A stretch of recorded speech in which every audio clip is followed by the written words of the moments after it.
what do you think of this? What did you think of this? And is it done? So I think we have to get used to retail investors being a much bigger market force than what we've been used to. Remember that there's over $68 trillion worth of wealth, which will be inherited by millennials over the next couple of decades. These millennials are already used to using digital platforms in their lives, and they are interested in investing, and they will be part of the market in a way previous generations were not necessarily.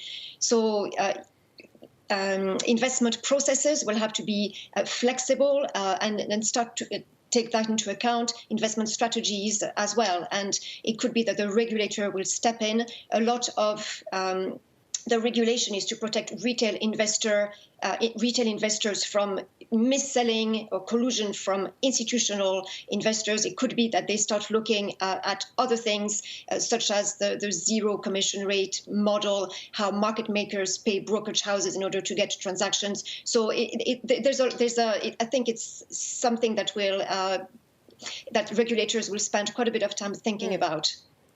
Yeah, Frederique, so it might have, and it's interesting to get your thoughts there on how it changes the participants and maybe the structure of the market then in that sense. What about any warning signs it gives you about where we are in the cycle? Does it tell you anything about the cycle? Are there red flags for you? Is this one of those red flags around stock value, around stocks and just how far we've come?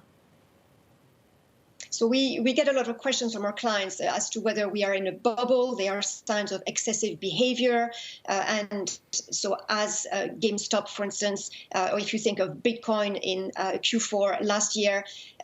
So there are signs of excessive behavior, and valuations are more extended. They are above their historic levels. But while we see excessive behavior, for us, it's not widespread yet. There are still isolated cases. And while valuations are above historical average, the yields are still are very low. And so you have to take that into account. And we don't think that valuations are yet in nosebleed territory.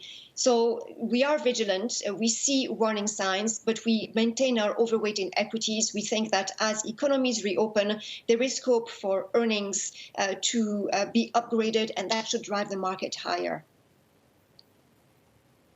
What ideas, Frederique, do you think are good bets at the beginning of 2021? I mean, what's your favorite idea when you wake up in the morning to go to the office or to stay home at your office?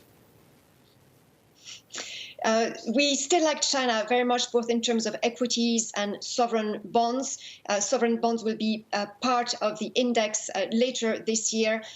Market participants are still very underweight, and we think that given that the yields are interesting, we think that it's an asset class which will attract more attention this year. So that is something we focus on. And then we like the theme of climate change and everything that goes around it. We have the US, which has rejoined the Paris Agreement. We have COP26 here in the UK.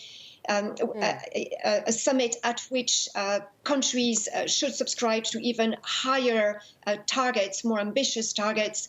So we think that there is now the realization that it's a global effort with the US back on board. And there are a lot of industries which are innovating in order to help us tackle this issue.